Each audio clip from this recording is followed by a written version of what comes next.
All right. Can I be heard? Let me know if I could be heard. Just want to know if I could be heard. So,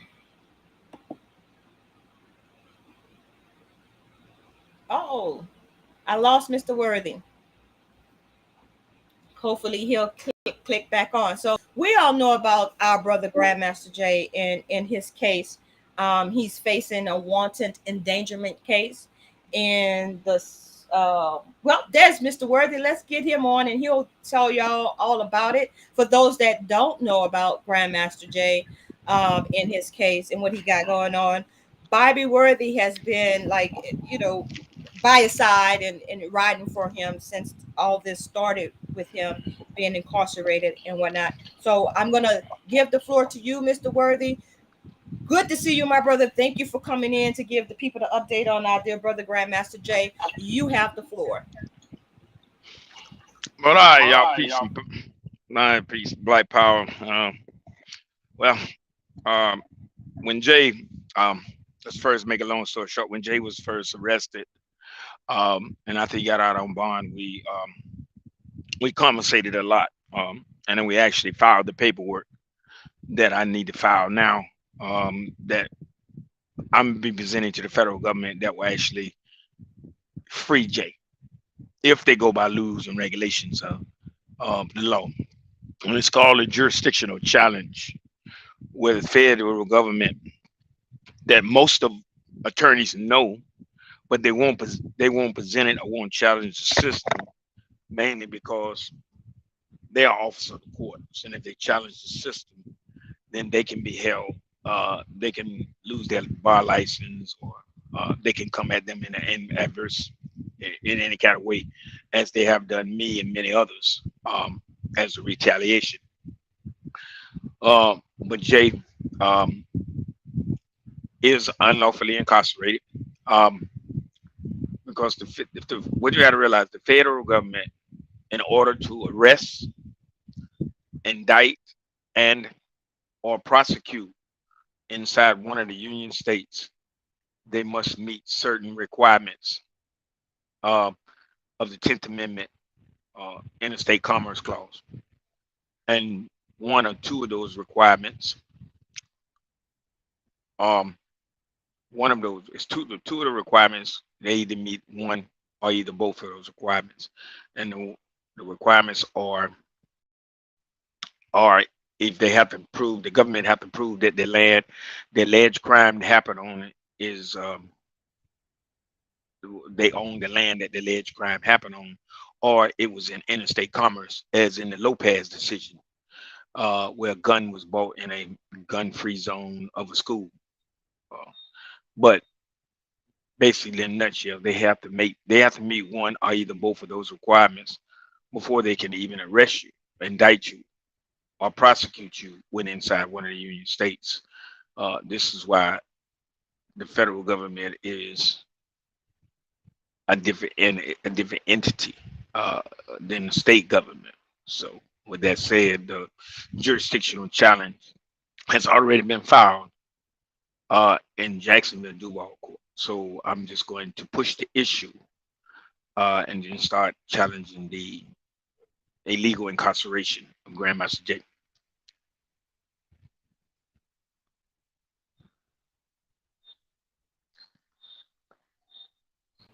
So is Grandmaster Jay aware of your efforts? He was. I'm sending him a letter out this week. He does know that the paperwork has been filed, before he was incarcerated, because we both anticipated this happening anyway. So we just never pushed the paperwork. There's a right time for everything. This and it's now that time. So, Mr. Worthy, I'm sure you're personally familiar with GMJ. Can you tell the people what type of person Grandmaster Jay is, and um, how he's feeling about his status? Well, basically, Jay was a presidential candidate at one time. Um, he is a person that brought us together in a number that has never been done before, uh, and meaning in numbers that has never done before. That itself is a proof of leadership when you can get that many black folks to follow another black man. Um, that is proof of leadership. Uh, Jay has always been a straight up guy to me. There's a lot of stuff going on by Jay, the police, and all that. That's everybody's own permission. That's their own belief, what they want to believe, and all that. I know him as a soldier. I know him as a brother, a comrade that put together a movement that we are needed, and we need to do everything we can to protect him and to free him, um, especially from an unlawful and illegal incarceration.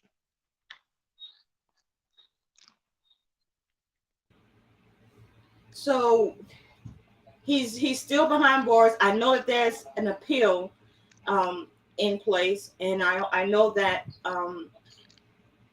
the person that's running his GoFundMe page has sent an update saying that she still wants us to write the letters of commutation and also the letter of pardon. But I think the letter of pardon, she said something to the effect that the Biden administration may not even look at that right now because of the ongoing appeal. Um, do you? How soon do you think your brief will be addressed, and do you think that you'll have that before the appeal?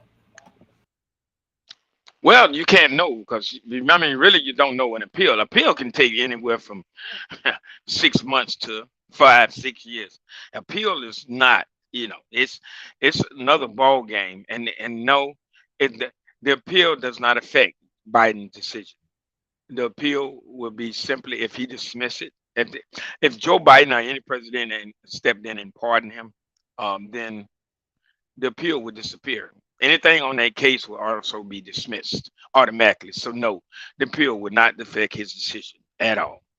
Under legal terms, terminology, no, it was not. It would not affect his appeal because the pardon will dismiss every part of that case, and that would be even the appeal. It would be automatically dismissed. You mentioned that we need to get behind him and ensure that he comes home. Why do you feel that way? Why do you have such a strong sentiment about that? Because the fact is, I know that what he did. I've got pictures, several pictures. Officers always pointing guns at people. We was in Ferguson. I got pictures of officers pointing guns in the crowds.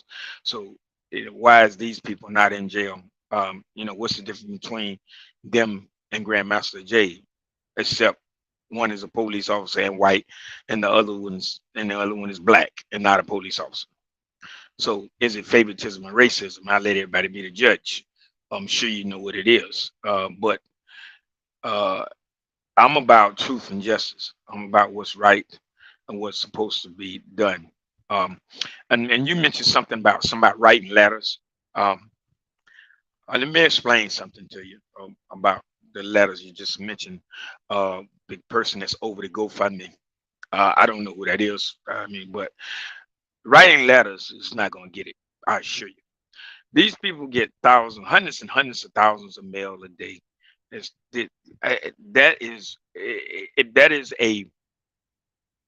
that is an effort that's okay and that may possibly work, but in my opinion, and I've been doing this for 3 decades, they ain't gonna do but throw them letters under the door. It's a waste of time. It is until you push that ink pen, not letters, but that ink pen to file paperwork against them. All this writing, the lawyers and writing these people, some of them things, them people probably just throw in the trash. So that's all right. If you feel that it will hurt, help, and work, but I assure you, it's not. It's that paperwork. It is that ink pen that they used to take you. It is the ink pen that they used to take Jay from us and his family. And it's the ink pen that we need to use to take Jay back. Ain't no letters and marching and protests gonna do it. So you mentioned something earlier about, us being able to write the letters. I mean, push the pen, right, and file the Hmm. suit. Can you give us? I know you probably stated the case precedent, but can you go into details as to why a jurisdictional claim, a legal claim, will work? Well, it's not. Go ahead. Well, it's not a claim. A jurisdictional challenge is challenging the government's authority. Then, and for one, as I said, the government, in order for the government to come inside one of the union states to make an arrest, to indict, and or prosecute for a crime, they must meet they must meet the requirements of the 10th Amendment Interstate Commerce Clause, in which that is uh, first you must have proved that the government must prove they own the land that the alleged crime happened in, right? Or they can prove interstate commerce, meaning he crossed state line, he was on a U.S. highway or interstate highway. Uh, and I need to plug my phone up real fast before it dies. Hold on. But that's the main issue. They got to meet one or either both of those requirements. And and people know this, and this is what the government will say. Well, the local authorities will say, well, we called them in and we deputized them. No, you can't deputize federal government agents, not inside the union states. It's still they must meet the same requirements. You can invite them in all you want to. They have no jurisdiction until they can prove those two things, the 10th and the 10th Amendment, either one or both. They have to prove it. If they can't prove that, and that was decided in Lopez decision, where a gun was brought into a school zone, a gun-free zone, and they tried to arrest him, and and it did not extend in the powers of Congress in the case. So basically, the Congress did not have power. They didn't have interstate commerce. They could not prove that the gun crossed state line.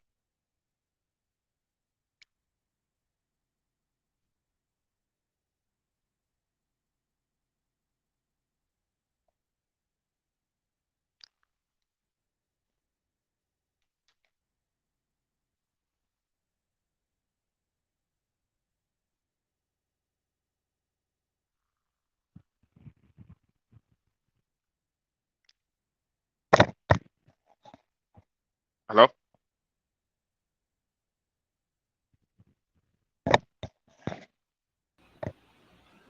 I'm sorry. Hello? I'm sorry, brother. I forgot Okay. that I wasn't on the screen. And why you ain't tell me that? What I was See, saying was yeah, that looking good. what I was saying was that you're saying that the police officer that arrested the guy with the gun in the gun-free zone was not a regular uh, officer for the police department of that county or that area, or he was No, especially deputized people that no, came no, in and made the arrest. no. That what I'm saying is there was a federal charge. The Fed did not have the authority to make the arrest and indict or even try to prosecute. It didn't meet the requirements of the 10th Amendment Interstate Commerce Clause. Oh, so they tried him in federal court as opposed to state court. Is that what you're Yes, saying? it was a federal. Yeah, Lopez. You Google Lopez decision. Yeah, it was a federal case. Federal case. Okay, and so based on the Well, then the Fed.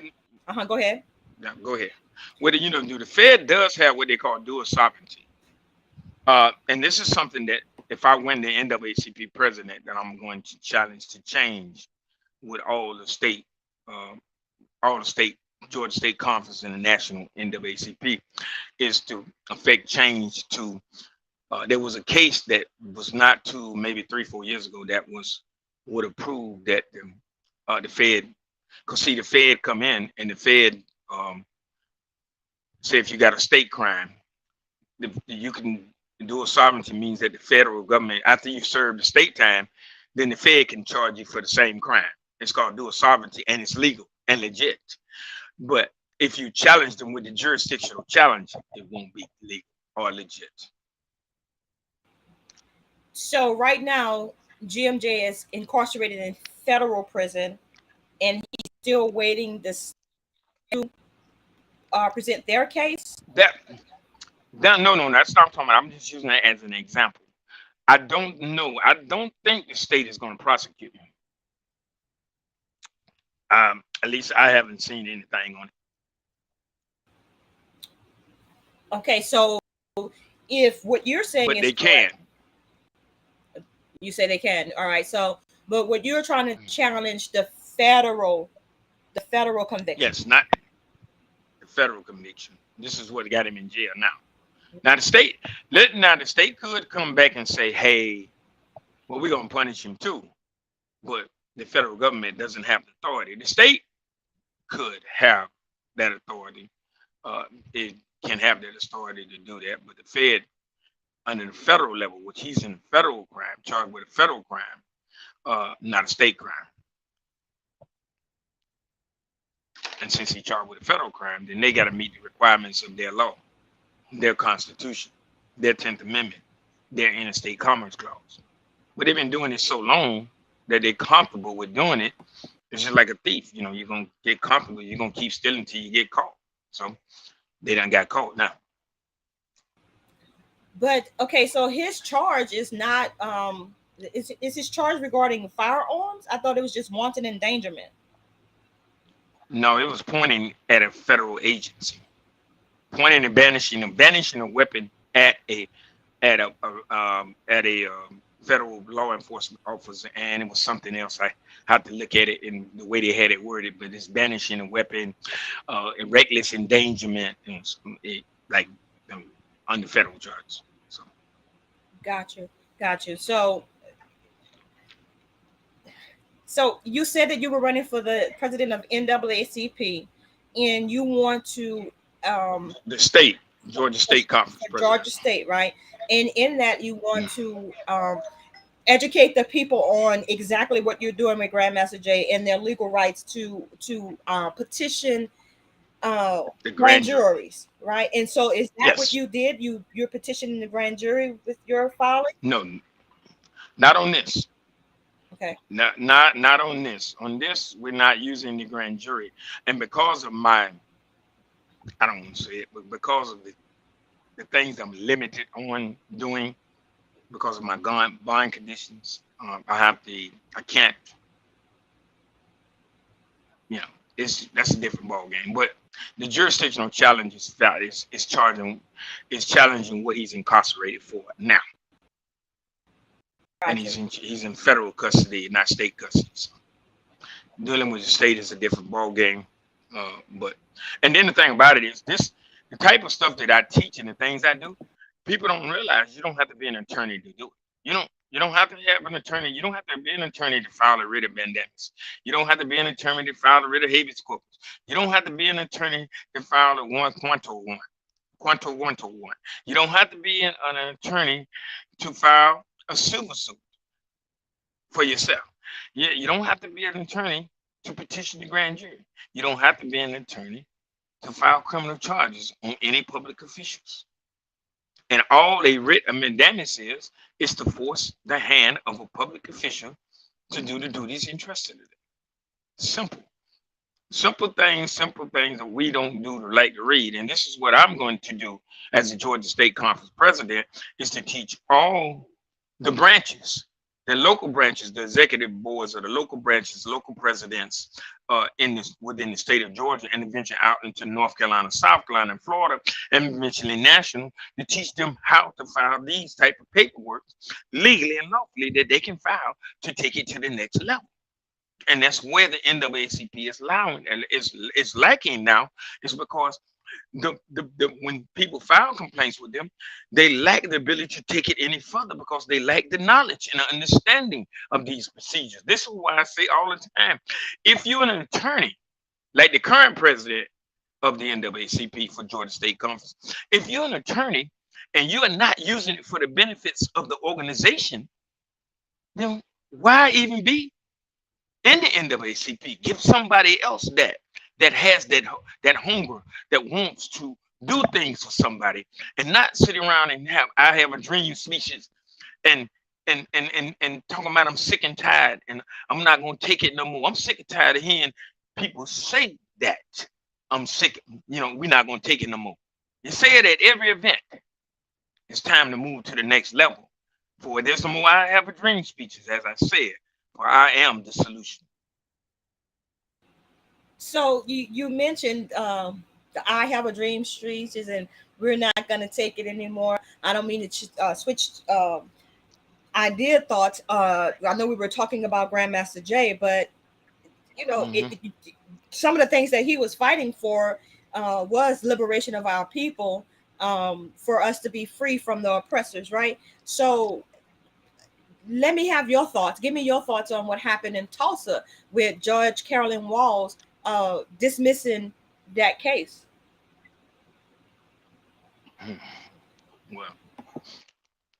Well, see, this is the problem where I said in my campaign that I'm targeting police and government accountability.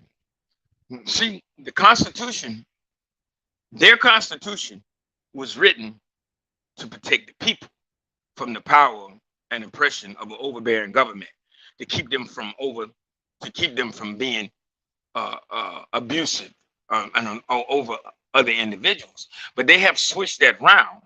They have turned that round on us, and they actually they are using the Constitution to protect them. The Constitution was never ever written to give them immunity, judicial immunity, qualified immunity, or 11th Amendment immunity. It was never ever made for that. It was written to protect the people, not the government. And they have twisted that around, and we have allowed it because we don't read. And most of us, the ones that are licensed attorney, knows this, but they won't challenge it. Ben Crump, none of them. Gerald Griggs, our state president for the NAACP, none of them won't challenge what they're supposed to challenge, because they know these people will step in and prove where organized crime in America begins is with the state bar. The state bar of every state is where organized crime begins, because they are in ones that empower the judges and the lawyers to do, the prosecutors to do all the dirt they do. So therefore, organized crime in this country starts with the state bar within the state that you live in. And now if these attorneys overstep their little bound and get out of that box and challenge it the wrong way, all they're going to do is suspend their license and take their livelihood. And I understand, I have friends that they have taken their license because they challenged the IRS or they challenged the government on something. And I understand that. But you can't be real if you're not willing to sacrifice yourself and what you work for. If you ain't willing to die and stand up for what you believe in this country, even all of us love Martin Luther King. You know what I'm saying? But nobody want to. We always talk about that I have a dream speech, but nobody want to hear the speeches when he said he feared that he integrated his people into a burning furnace, burning house. And it's just they don't understand that. And even Martin said, if you're not willing to live, if you're not willing to die for what you believe and for those you love, then you are not worth living. So when they step in and take an attorney's license, are they giving justification for it, or are they finding some? I mean, I'm sure they got some rule or regulation they use, because they always do. Like most Christians, they all use the Bible. They always come up to justify their twisted ways. They can always find one Bible verse to protect them and think what they doing. You know what I'm saying? So that's no different. It's the mindset.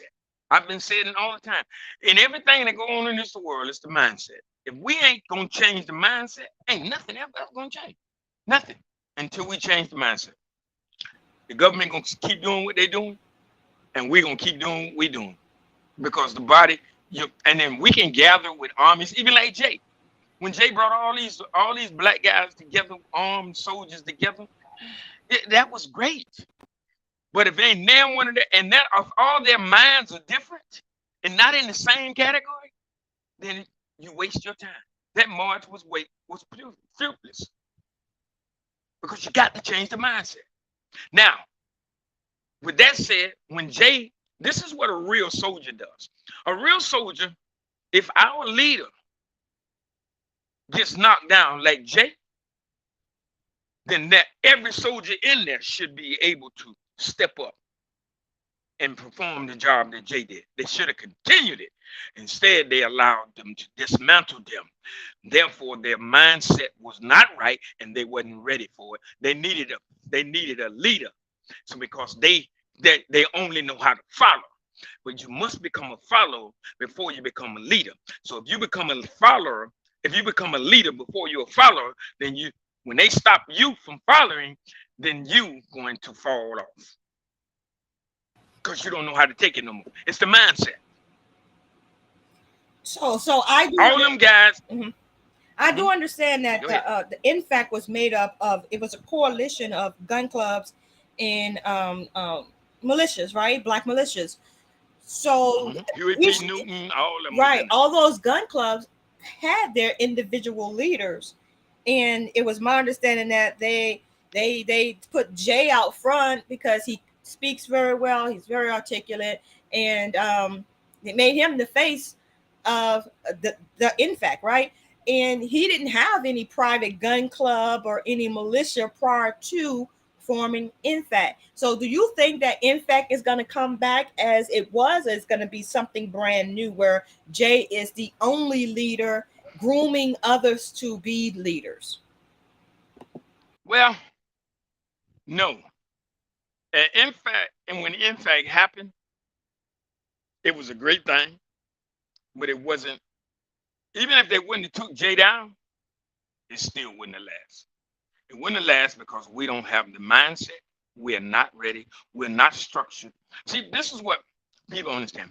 See, white supremacist groups are well-armed, well-structured, and well-organized. Believe me. And we are not ready for any kind of conflict with any. Look what happened at the Capitol building. Now just think, if those people would have been armed, what kind of damage they would have did. And see, they wasn't all on Facebook showing their training techniques. They wasn't all on Facebook telling where they're going to meet at and doing all that. They just went and did it. And look what they did. And they wasn't even armed. Some of them had weapons, but they didn't use them. Just think of all them people would have been armed. Look at Charlottesville. What happened in Charlottesville? We are not ready. It's because most of us are fake and not real with it. Because we want to go on Facebook and all these social medias and show our training techniques and doing this and we doing that, doing the work. And then I see a lot of them. This is my gun, my armor room. Really? Mindset. You're gonna sit there and say, this is your armor room. You know what you just did? So if the police have to come to your house, you just put your family at risk for your stupidity and ignorance. No one has to know what you are doing or what you got in your house. But if the police see you got all that and they come into your house, you just put your wife and your kids and your family at risk for your stupidity and ignorance, because when they come, they're going to come hard because you got all that stuff in that house. It's the mindset. It's our human nature that overrules everything in our life. It's a human nature that overrules your love for yourself, the love for you have for your very own children. It is your human nature that overrules even your faith in your religion. Because all religions that are in this world today are based on faith, not facts. And they all do things that their religion requires them not to do. So it's the mindset they have trained us in. And Minister Farrakhan said it long. It is religion in this country that divides us. So what is it going to take to change our mindset? What do you have in mind that will change our mindset? We have to get the youth. We have to do. In 10 years, the solution I have is in 10 years, if we sanction rap music, like we have shown this before, it's rap music. Once we sanction the rap music of today, that's destroying the black neighborhoods. It promotes everything that's destroying the black neighborhoods, and now it's filtering into the white neighborhoods. The rap music of today is it is not the only thing, but is the core behind the destruction of our people. So if we get rap music out of the communities, you say ban it for 10 years, the mindset. No, ban it forever. I say in 10 years. In 10 years, we'll be a different nation of people, is what you're saying. You got kids. Yes, you got children. I got a 15. She's 16 now. And she's been in juvenile for doing this. And you see all the girls doing it, little girls doing it. My daughter done it. I've seen it. I've gotten on her. My nieces, cousins, they're doing it. This is not a peace sign, people. See, this is a gang. When you extend these hands at the bottom, it's a gang sign. This is a peace sign when you fold the hands. But they do this, and where they get it from? Rap music. Rap music has this 15-year-old girl in juvenile, and she's been in there since Thanksgiving of last year, and the judge is not bowing down. They got it for gang affiliation. So y'all sit down there. I see grown men and women doing the same thing with their daughters and got their little kids, 3 and 4 years old, doing the same thing. It's the mental state of slavery that's destroying us, and the rap music is promoting it. You said that they got it for a gang sign. What, they seen it online on social media? Yeah. Her and her mama. Her mama in jail too. They was with the other known gang members doing this in several pictures. Wow. So they arrested the gang members and they got her in there. And she, and then 2-3 years ago, they had a high school football star, athlete going everywhere. The boy missed his whole senior year, now he in prison. Did not get to graduate for gang affiliation because he hanging with gang members. So where's the mom and dad at when you out here hanging with known gang members and you an athlete getting ready to go to college? Serious mental state of slavery, and all that is backed up and promoted by this rap music, Boosie and all these guys. You know what I'm saying? And I know these guys, and I understand they're making money. That's fine, but at what expense did you make money to destroy the mindset? And my age and people there, we already in a mindset, and it's not going to change.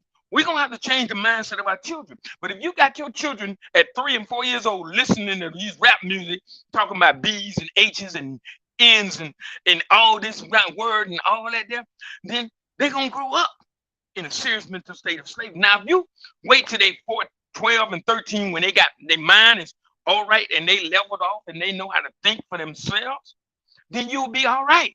But if they listen to music at 3 and 4 years old, you riding down the road with your baby in the car, and all they hear is B's, H's, B's, and all this him, and your baby them growing up on that, what you think finna happen? Yeah. So what you put into your mind is probably, determines how you're gonna think, how you're gonna feel, how you're gonna act. So I do agree with that, Mr. Worthy. Tell everybody again that about your run for NAACP presidency in Georgia, and where they can reach you and follow you. Well, you can go to all my pages, social media, Bobby Worthy. You'll see my pictures on that thing. My pictures, my symbol, the Justice League United. I'm from the National Judge Advocate General for the Justice League United, a human rights organization that I founded some years ago that attack injustice at the level that no one has ever attacked before. I'm not me myself. We are the ones, and my co-defendant that got Jackie Johnson in the Ahmaud Arbery case indicted and arrested with the role that she played, the district attorney played in the Ahmaud Arbery case. It was mine. It was not the NAACP. It was not the Dream Defenders and all these people claiming all the fame that brought the national attention to the Ahmaud Arbery case. It was me that brought the attention. It was me and my co-defendant that actually had the jury, the district attorney Jackie Johnson indicted, where we petitioned and addressed the grand jury and had her arrested. And because of that, we went after a judge, and now we're facing 10 years in prison because we took a lawful warrant out on the judge to use the petition of the grand jury, and they reversed the charges and had the grand jury special presentment and indict us for falsifying document, which is a felony that carries 10 years in prison.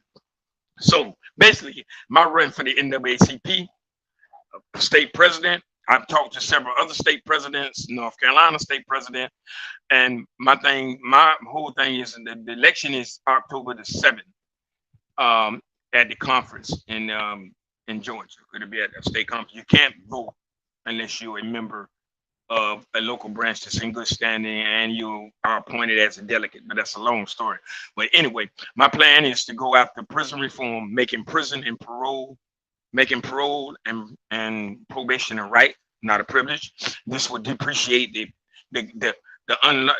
overcrowding of prisons. This will depreciate the murders and killings and the understaffs in all the prisons, and hopefully all the states will catch on board and start doing the same. And then police accountability and government accountability is the most important thing, one of the most important things, because until we start having accountability at the lower level, then there will never be accountability at the higher level. Meaning, when police officers are speeding, you need to track them. You get their vehicle number. You need to find out where they was at. You need to report them, and you need to record them or videotape them. Police cannot speed. That is unlawful. And started getting these people ticked. I done got 60 citations against police officers by doing what I'm doing at speeding. If you see a police officer in your state speeding, you get his tag number. If you can't know exactly how fast he's going, you estimate it, and you call it complaining, and you demand that they give him a ticket.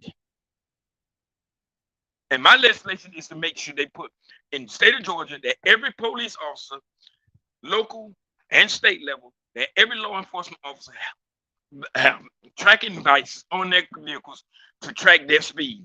And when they're speeding, they get tickets, and if they continue to get tickets and speeding, then their ass is fired.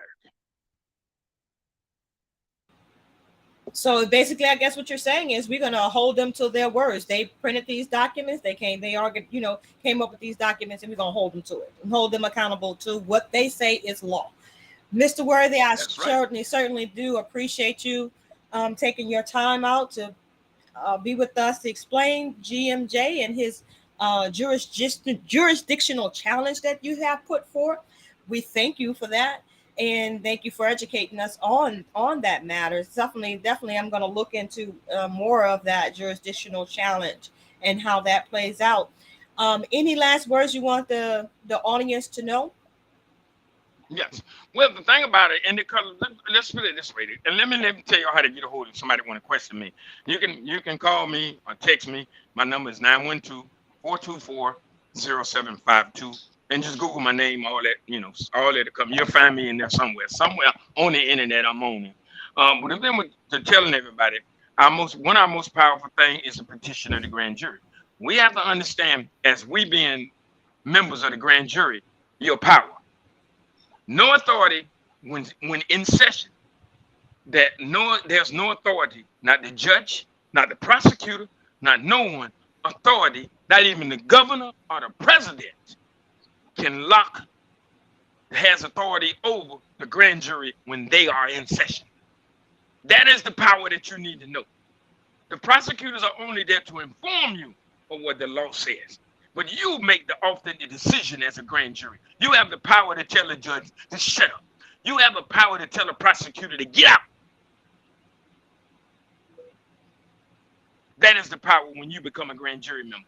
Somebody like me will never be on the grand jury because it'll be a lot of people going to jail. All right, Mr. Worthy. So thank you so much for giving us an update once again in all of your knowledge in the law. And I do agree that we definitely have to hold these people accountable. We're going to switch gears here. I don't know if you want to stick around for the next segment, because we're going to talk about the hip hop industry and music industry. And we're going to delve into our sister Janelle Monae and the whole controversy regarding that Essence Festival that took place in New Orleans over the July 4th holiday. So if you want to stick around, you can, and I'll go through her history while we're waiting on the next guest to come back up. Hopefully he'll come back in. Are you familiar? Are you familiar what happened? Yes, I am. Recently? Oh, what'd you say? I'm talking about in Atlanta. In Atlanta, what happened in Huh? Atlanta? Well, a radio personality, what's her name? Went to I can't think of her name right now, but she went to, her name is Darlene. Oh yeah, she went to Went, this Woody's yeah, place, right? She went to Woody's. yeah, she went to that place, yeah, the guy, he told her name, the guy, she wrote Darky on the receipt. Right. So I think that she's I think she's suing the establishment, or is she not? Well, she got an attorney. She got an attorney. I don't know what they're gonna do. So I mean, but I seen it.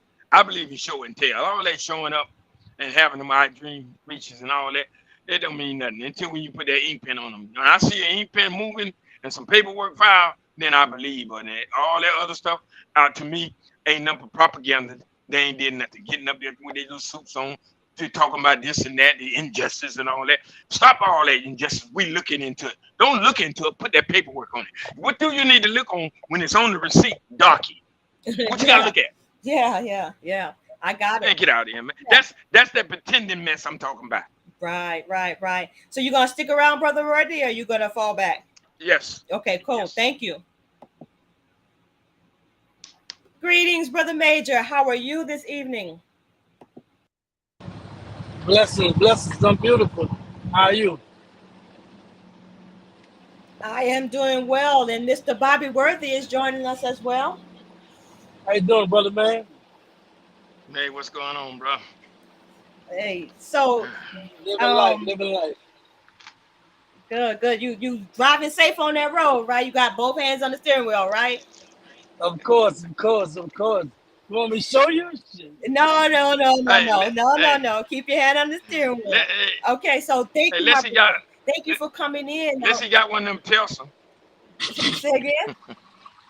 I said, let's got one of them Telsas. Not yet. Yes, indeed. So, Brother Major, I thank you for coming in and talking and wanting to talk about this whole Janelle Monae situation. You brought it to my attention, and I did some, deep diving, researching on the young artist, and I was quite surprised of her boldness in this hour. So, if you will, for those who don't know Janelle Monae, can you kind of fill us in on who she is and what brought her attention to you? First and foremost, I want to thank everybody for supporting your channel and continue to support Cody Speaks, news, facts, and comments. Your sister really pushing what's needed in our community. And that's just real talk. But I've been liking the sister, her music, her acting abilities, very talented, her writing and what have you. You know, the sister is devastating. But since the LGBTQ community took off, and she came out not wanting to be described as no particular gender, right? She was the pushing, the thing about women rights and women being able to be free to do whatever they want. And most of it, I agree with her, right? But what bothered me the most was the fact that there's a certain narrative she's painting about if a man won't be with a man or a woman won't be with a woman, that that is wrong for society to condemn it. And my whole issue was we've been raised a certain kind of way, under scripture, as well as just knowing um that a man and woman can produce fruits, can be plentiful, versus a man and two men and two women can't, right? And I can't knock nobody. They want to be whoever they want to be with and be whatever they want to be. But I just told you to check it out because when she was on Breakfast Club and a few other platforms, she was pushing this very heavy about not putting labels on things and the same sex thing and people doing what they want and what have you. Some of it I do agree with, but it just bothered me because these are narratives that's really affecting our community. And I watched two sisters on the podcast say that, and they were challenging her, right? And they were saying that we're black first and then whatever, right? And it's we have all these different narratives going on, right? That it takes you away from your essence of who you are and what your struggle is all about, right? Now it's not about just black, it's black and gay and all this, that, and other. So for me, I was just concerned. I felt like we definitely should talk about it because our young people have been exposed in such a way that we never, I apologize for the noise in the background of the GPS. We've never seen it so prevalent in our homes, straight in our face. Even though I had uncle who was I'm gonna say transsexual. I never seen him like a man. He always, I'm talking about from a baby to up until he died when I was in my 40s, still looking like, he was the titties and all that, looking like a woman, wigs and all that, right? So for me, I seen it though, but now it's like you hear about it everywhere. And it's become the thing where our young people whose mind is really undeveloped is being exposed to it. So for me, I felt like, and we need to talk about this ASAP. We need to try to clear the smoke and whatever. So that's all I wanted to say about the sister. But as far as how I love her, she's a beautiful person, but there are some concerns I have about her. You're right, Major. I think that there is an agenda, and they make no qualms about it. They're proud to say that they are pushing their agenda, and they're making it seem as if it's equality. They're doing it under the guise of equality, and they're likening it to like a civil rights movement kind of thing.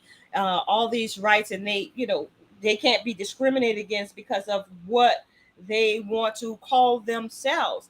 And everybody has a right to call themselves whatever they want to. Like you say, they have a right to be.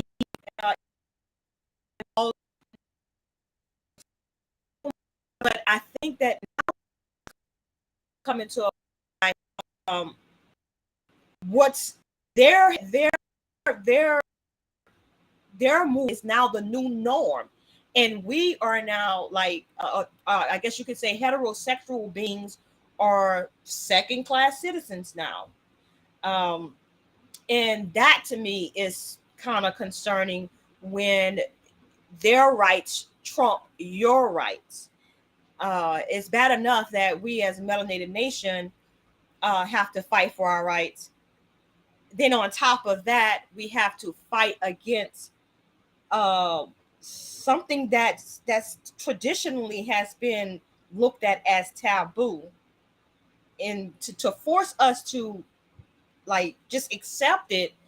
I don't think that's right. It just don't fit right in my spirit. To each his own, but I think that to force it or force people to accept you in the way that you want to be seen, or and say that it should be a part of your daily acceptance. I just don't know. Um, I just don't know if that's okay. But I do want to say that Janelle Monae, she came, she was brought up in a two-parent household, and then I do believe that they parents separated, um, and then her mother remarried. So it's not that she was missing parents or guidance. I think that this is something that she's come up with as her career evolved, in being young that she is, being influenced by, like I said, this massive movement, and she's decided to just sit it out and just be non-binary. That's what she's calling herself, non-binary, and also an android. Have you guys ever heard of that being um, recognized as an android? No, it's just a fancy term. Like right now, man, like people are really just wilding out. I don't think it's even about the moral system anymore. Even it's not even about the rules and what have you, guidelines. I mean, people just live in a certain kind of way, and if and that's why I guess that's why you need laws, you need rules, you need all this stuff because people be out of trouble. There'll be mayhem, right? And I'm not gonna lie, I understand how women have been undervalued, disrespected, treated inhumane. I'm not even say that hasn't been a fact, right? But I'm saying though, even with the LGBTQ community, but the extreme they will go to. You know what I'm saying? And there's a lot of vengeance out there too towards, you know, men in general. So it is a lot of vindictiveness, a lot of reactions that's kind of crazy. But that term I never heard. You know, I don't want to call it crazy because I understand the anger, but my thing is I just feel like right now people use different terminology and different things just to basically just, I mean, I guess become unglued about the subject. You know, just be just raw about everything. And I'm like, I welcome the conversation. I just don't think it's rational sometimes to make certain conclusions that's not really fair when you're not looking at the whole picture. You're just looking at it from the standpoint of feeling like you've been violated and you've been through something in your life that now you know you want to just tag the whole idea of just being a man and woman and production and whatnot. And they may not be saying it verbally, but like indirectly, you know. But okay, so the whole thing controversy that happened July 4th with the Essence Fest, um, she normally she's in tuxedo. That's her fit, right? She's known for wearing the tuxedos, right? So, but then during the Essence Fest, she was in like a bikini type thing, right? And she exposed her breasts. Now, a lot of people were saying that we shouldn't criticize her for being sexual or exploiting her sexuality, but I thought she was binary, like not a man, not a woman, just so why are you exposing your breasts? That part I don't understand. If we're not identifying as a woman, why are we exposing our breasts? And what was that for? Mr. Worthy, are you familiar with that?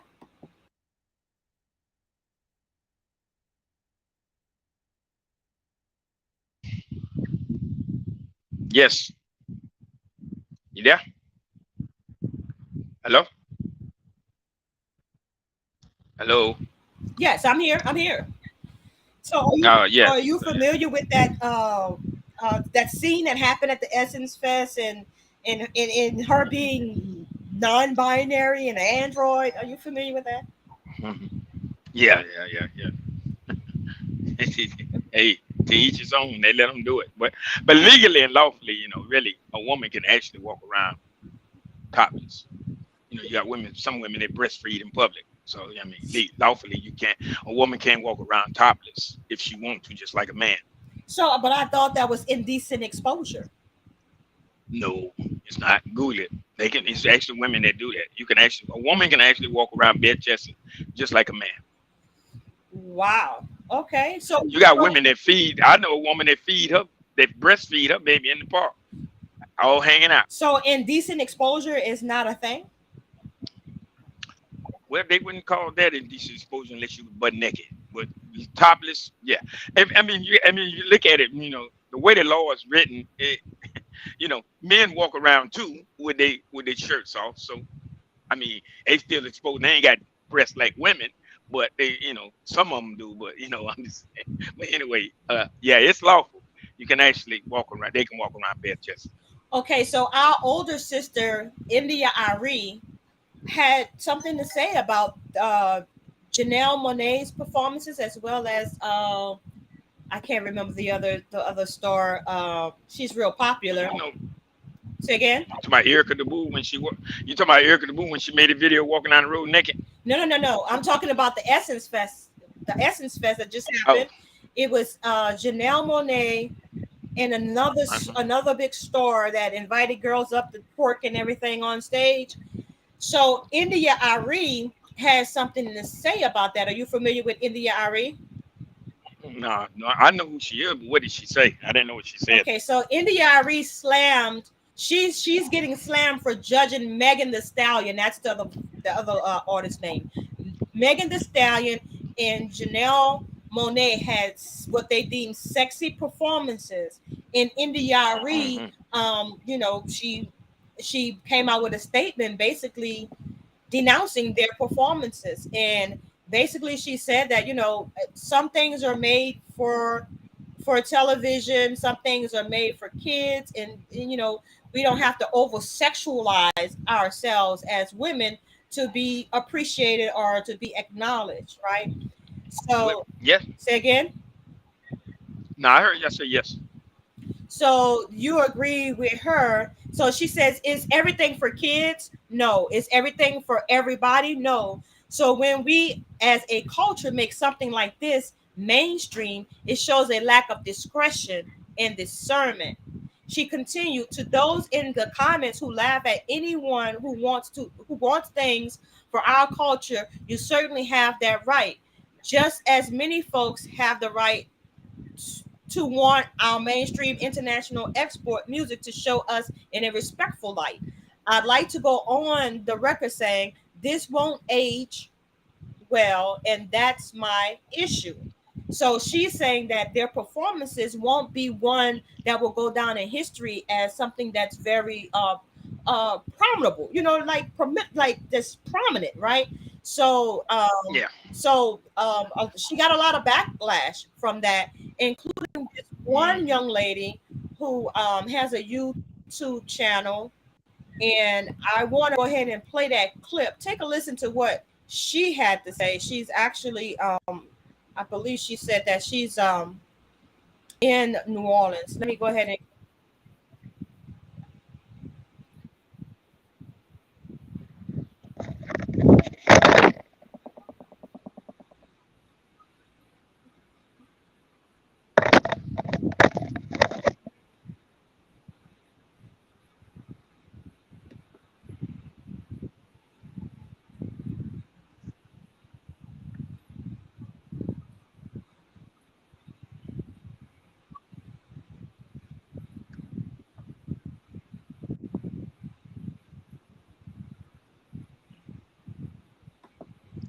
okay. Can y'all hear the audio?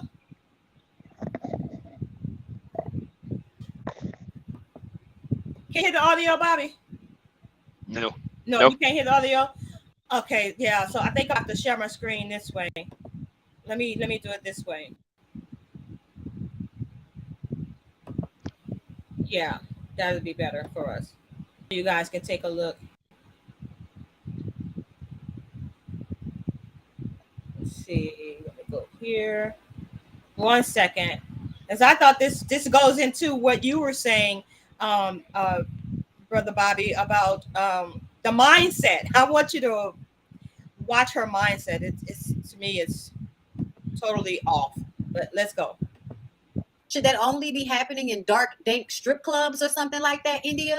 India is one of those women that I feel like because you experience your femininity a certain way, you feel like everybody else should express their femininity the way you express yours. And you grew up in the respectability politics mindset that whenever a woman is scantily clad or showing her body or gyrating, that she must be doing so for the attention of some basic level.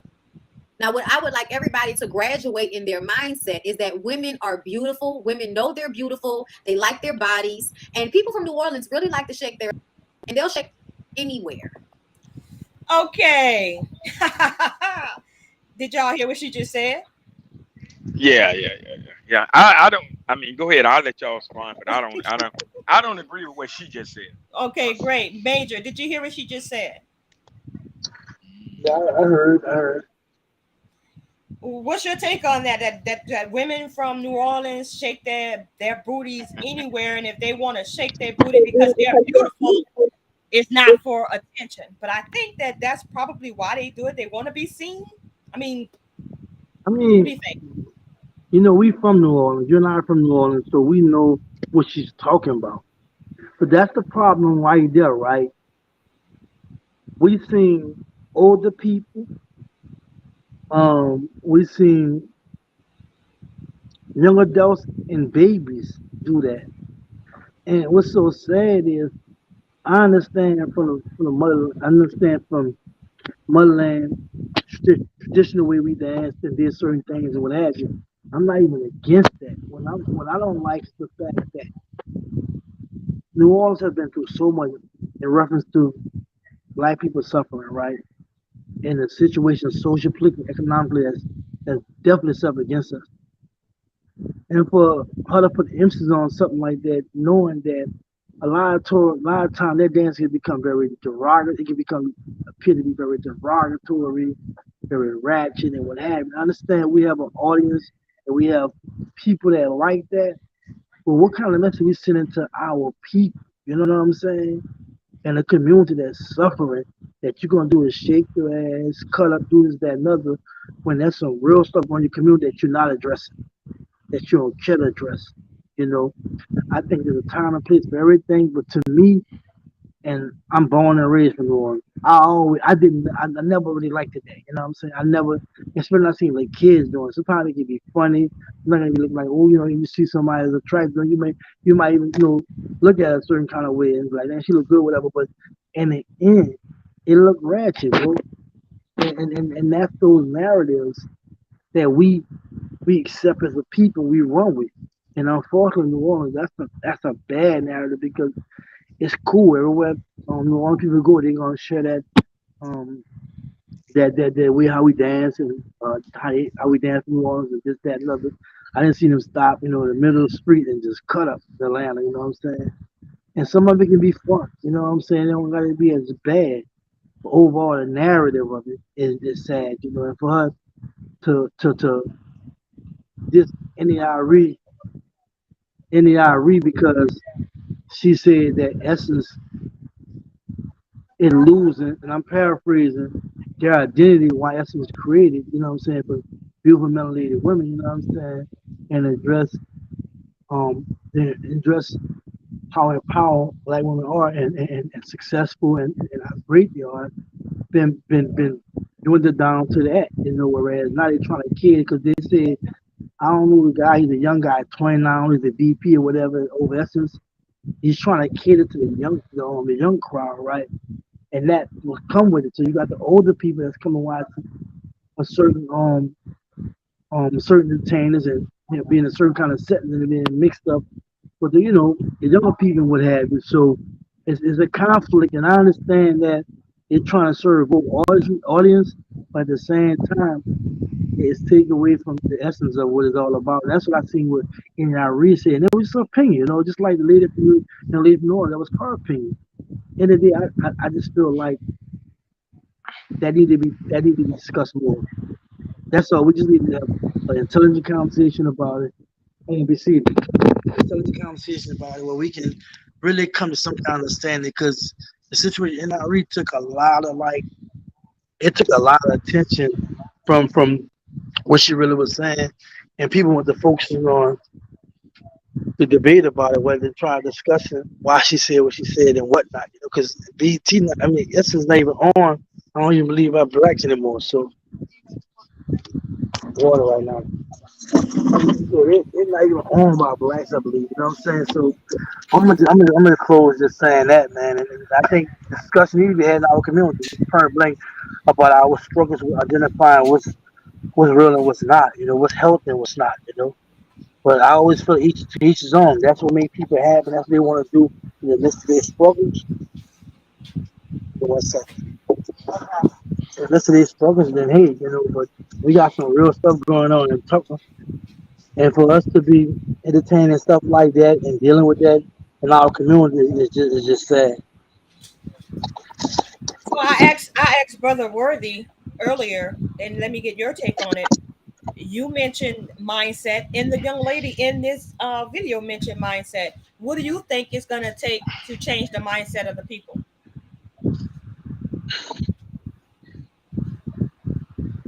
Did you hear me, Major? Say it again.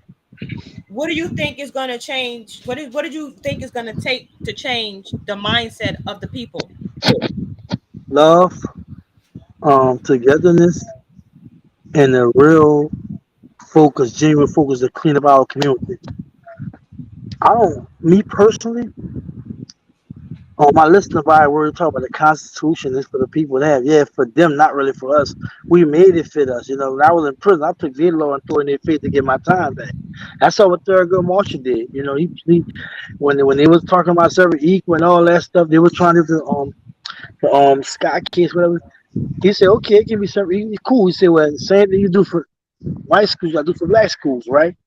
He used reverse psychology, and that's how he won the board education versus Topeka, Kansas versus Old Texas versus Brown. He won the case in 1954.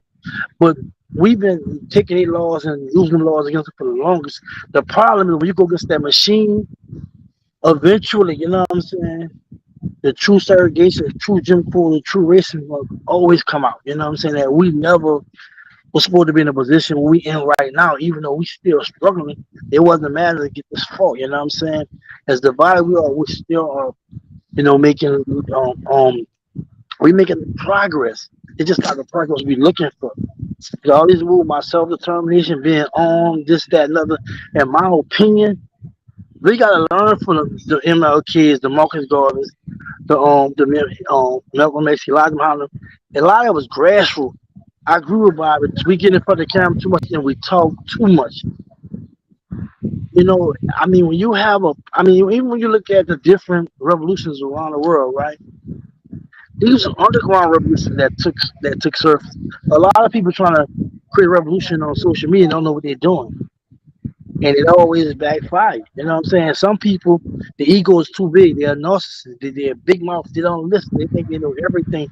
You're not accomplishing nothing like that. You know what I'm saying? You gotta shut up and you gotta do like Henry Ford did, right?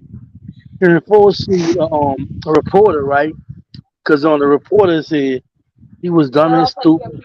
He was dumb and stupid, and he was ignorant, like uneducated, and that he had people do everything for him. And he sued him. He said, "Why should I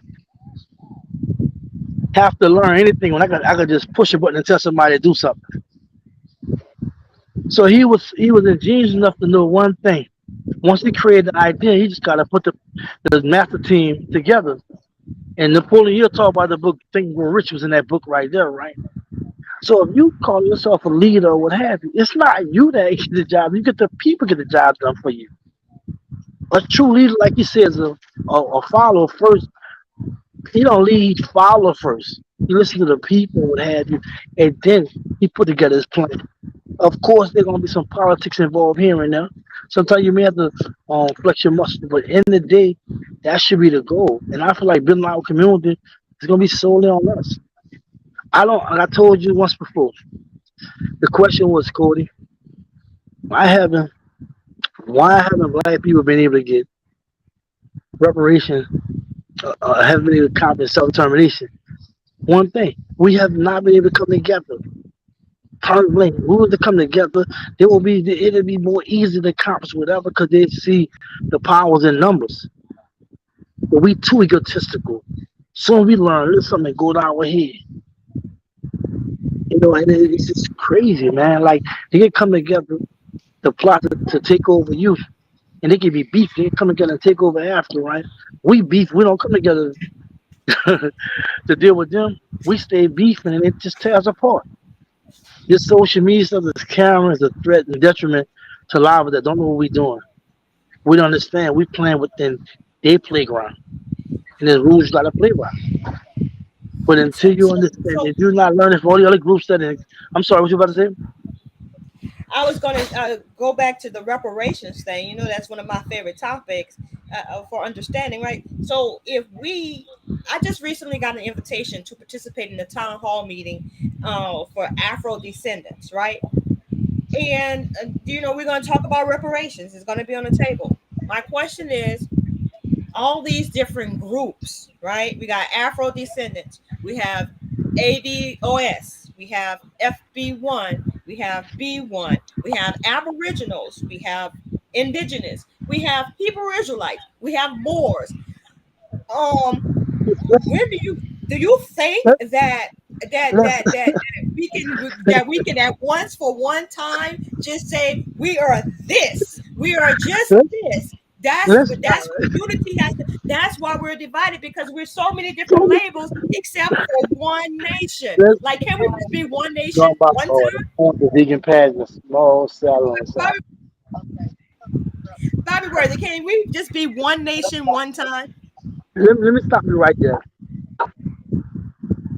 Hold on. I'm gonna let Bobby Word speak. I gotta order something right quick. Hold on.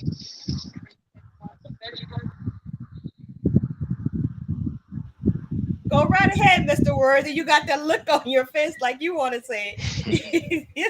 Well, what she said to me was some part was good, but other part was ignorant.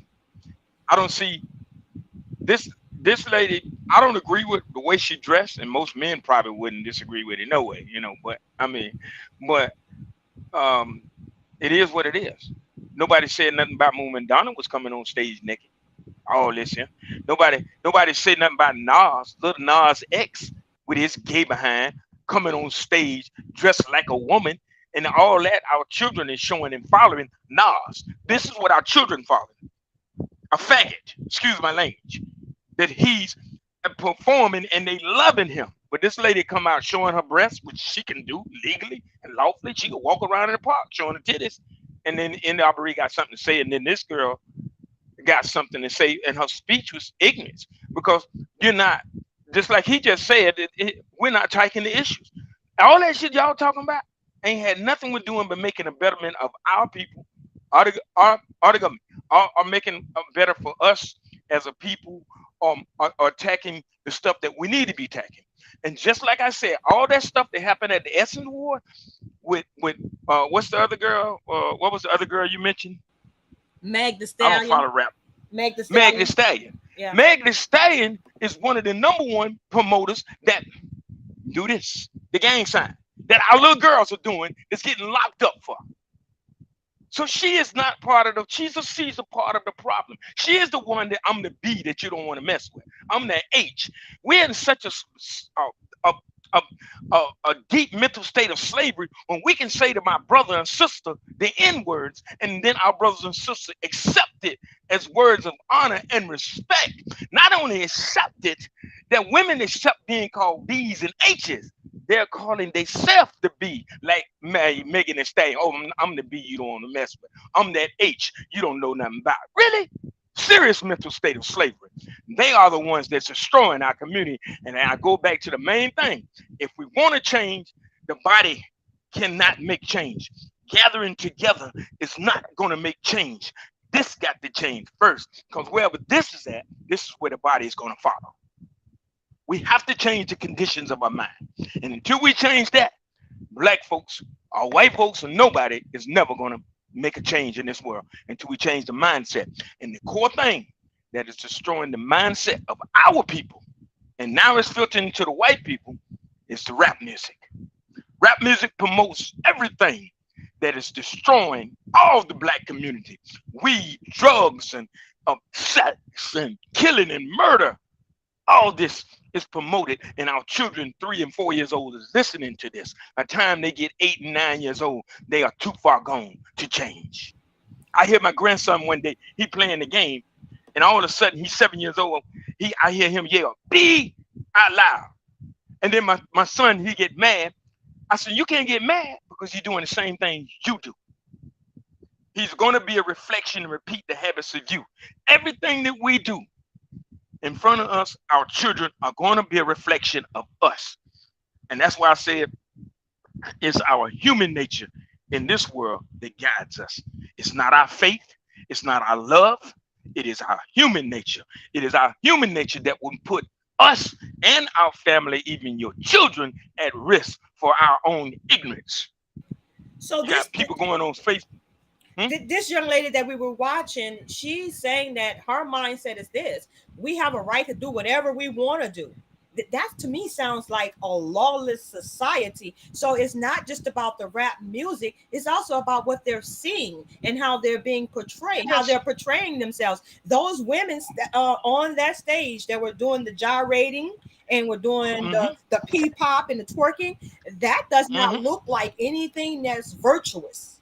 Like, anything that's elegant, that's delicate. But believe me, yeah, it's fine. And you're right. But all that is done, the core behind all that is rap music. Everything that happened on that stage is the core behind it is rap music. It is destroying our children. Now, listen, just like this, if in fact God is real, whatever your religion is, if in fact God is real, under this saying this, everything under the sun that God made, that lives and breathes, conforms to what it's supposed to. A tree does what it's supposed to. A bird, the fishes, the bugs, the ants, the snakes, all things that creepy crawling, that fly, that swim, conforms to what the purpose it was supposed to. be. And if in fact God is real, the Bible is true, what was his greatest creation is his works creation, man, human. Because everything conforms to what it's supposed to be conforming to except humans. Us. We.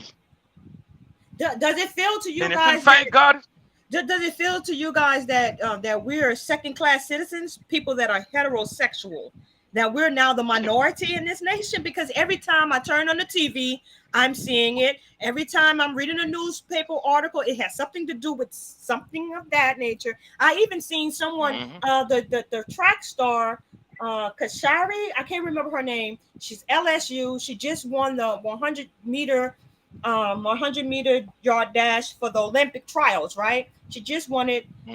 And yeah, she's gay.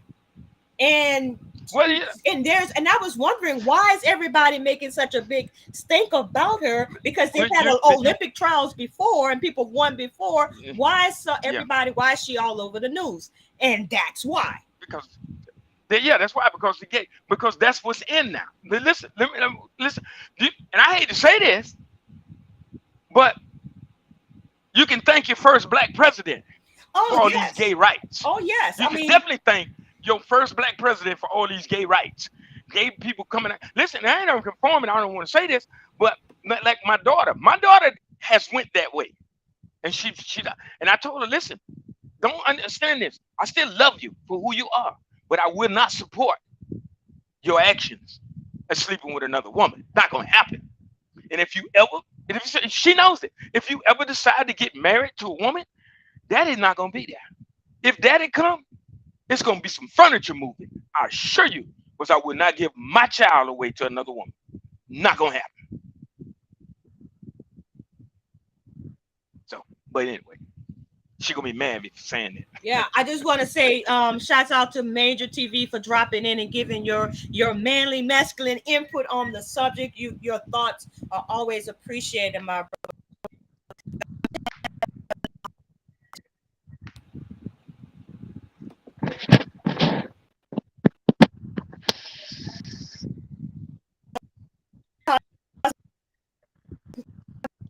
Just listen to a young lady who mindset that we were talking about that's just really in, like you say, it's from she's getting her mentality from what she's watching others that look like her do, and they emulate these things. That's not, and like you say, it has no benefit to our community whatsoever at all. I tried my hardest to stay away from this topic, but it's so blatantly in my face. If I pick a TV series to watch on Netflix, sooner or later it's gonna show up. I mean, it's like they're making it the norm. So that's the new normal, right? Remember how orange is the new black? Gay is the new normal. But listen to this, and this is within my own family as well. You got children, 12, 11, 13, 14-year-old little girls walking around with their butt cheeks hanging out. And the moms and dads are okay with it. Because they see it on the music video. Exactly. It's the mental state of slavery. And then you're not mentioning, not to mention that what you're doing is promoting, you're promoting her sexual act, and it will end up eventually she might get tried by an adult. And then too, I just thought about this. This young lady who was on the video, blasting India.Arie for speaking her mind and giving her opinion on the Essence performances. She doesn't know that what they're doing is provocation. You can't be provocative and not expect to get attention. And you probably it's going to be unwanted attention. So when she said, we can shake our booty. Okay, so why are you shaking your booty if it's not to get attention? It's rap music. That's what it is. They emanating what you just said, what they see. They see all the girls in rap music shaking and twerking, little girls on Facebook doing this stuff. And we as adults, and Tyler Perry, I don't agree with how Tyler Perry do things, but the boy say some real stuff in his plays, his movies. And he said that there's no big mamas no more. There is no big mamas. And then when I grew up, I could watch. We had chores. We had to wash dishes. We always had to clean our own room. We had to do the living room. We had to do the bathroom. Always had, and we went to bed every night at the same time. And I put this recently on my Facebook to show people what happens when you allow your children to raise themselves and do whatever they want to do. And this is happening all over the world, even from within my own family. I tell people all the time, if you don't care enough to understand when someone is trying to teach you how to make your child or their family member a better individual, but instead your human nature overrules all that. You are comfortable with them we give children what they want, not what they need. And that is our problem. And I think a lot of that has to do with we're trying to pacify them because we're out doing our own thing. So here, you could do this to shut you up because I'm gonna go do this. Like, I've heard a lot of young mothers say, I'm trying to live my life. Well, hold up. I thought that when you had some children, your life is lived through them. Like whatever their desires or aspirations, that becomes your desires and aspirations. And whatever you thought you wanted to do before you brought children into the world, that has to take a back seat. So they're grown and gone. But it's almost like, and we also have a problem with mothers competing with their daughters. Right? Exactly. That thing is crazy, right? Everybody dressed alike. Exactly, like they don't want to be mothers. They want to be their daughter's best friend. They want to go. And that's what I tell people all the time. Like, what? I've never heard of that before. Say again? Yeah, I tell them all the time. You can't be a best parent and a best friend to your child at the same time. One of them gonna overrule. That's like when my daughter was little, all that back talking that you see kids do when their mama talking to them, they folded their hands and all that. Oh no, we didn't play that. When an adult talking, shut up and listen. Instead, you allow your children to just talk back at them and just go back in a little argument instead of slapping the hell out of their ass. That's what would happen to me when I was little. I think a lot of it has to do with the fact that they don't want to discipline their children, because if they start to discipline their children, then their children are going to start telling them about them, right? How you going to tell me not to do this and you doing that? Like that kind of thing, right? So and there's no authority figure. Everybody is just going along to get along and pacifying each other, and it's no real moral compass set. And go back to what I said. It's your human nature. Like I told my daughter, listen, I don't want you to be like me. I don't want you to be like your mom. I want you to exceed us in life. I want you to be the better version of us. If you're not teaching your children to be the better version of you, or to be the best that she can be, or he can be, then you are defeating the purpose. But right now, I just want to say shout out to all those parents that are out there doing the right thing, who are raising their children with moral values. We are headed towards a moralist society where you can do as thou wilt, and without laws or respect for authority. And I think that's going to be a very destructive path for us. But they said pride comes before destruction. Right? That's what the scripture says. Pride comes before destruction. Yep. So with all of these women on the stage in front of millions of people gyrating and being very provocative, that's showing how prideful you are. You're proud of your body to the fact that you would expose yourself in this way. Pride comes before destruction. So we could talk about this subject and changing the mentality ad nauseum, my brother. But we're coming to that. We already passed that hour and a half mark. So I do want to thank you. Your insight has been quite helpful. I will, I'm gonna have to do some deep diving on how are we going to change the mindset? Because we say change, we got to change our mindset, but what does that look like, and how is that Yeah, achieved? yeah. You know, We got to start with sanctioning rap music, or if we can't get the governments to sanction rap music, is be a better parent and not play that type of music, or not allow your children to ever hear that type of music till they reach a certain age.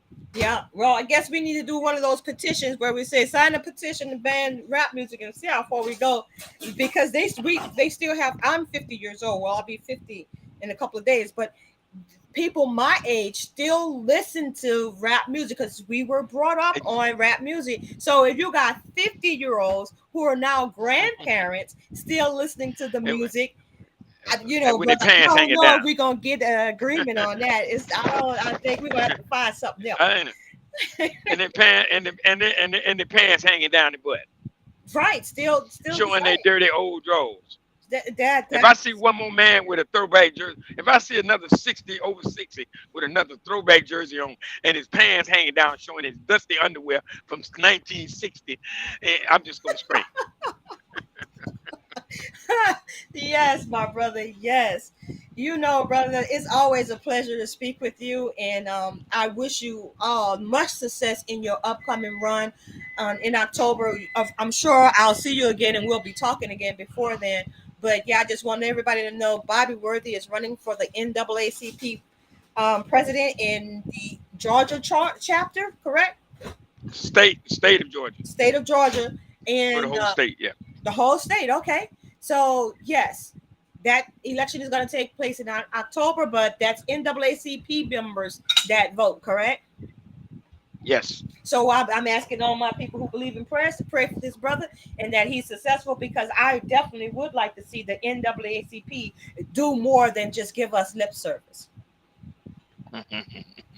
And with that being said, my brother, I want to say shalom. Thank you for being with me tonight. Peace.